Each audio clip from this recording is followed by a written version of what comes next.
Tumanggap ng kanilang honorarium noong ika-4 hanggang ika-8 ng Hulyo 2024 ang mga benepisyaryo ng greening program ng 7K Kalikasan.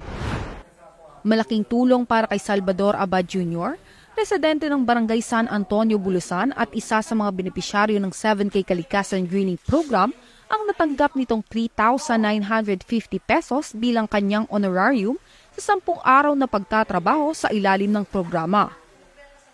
Isa lamang si Salvador sa 600 sorsoganon na na-enroll sa nasabing proyekto sa iba't ibang barangay mula sa munisipyo ng Kasiguran, Huban, Barcelona, Irusin, Magallanes at Bulusan.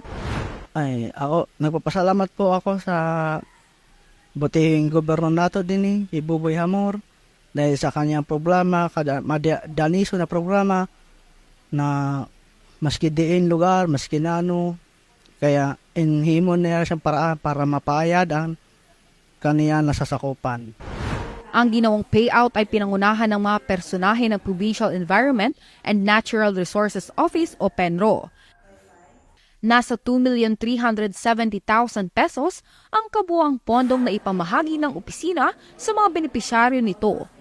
Samantala, buwan ng Abril at Mayo nang simula ng proyektong greening program kung saan ito ay bahagi ng pagpapalawak ng pagtatanim ng mga punong kahoy sa ilalim ng 1 Million Trees Challenge.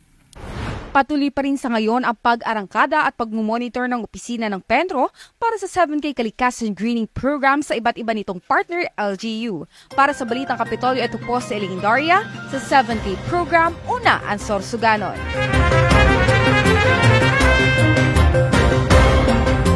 Sa mga paparating na bagyo at sakuna.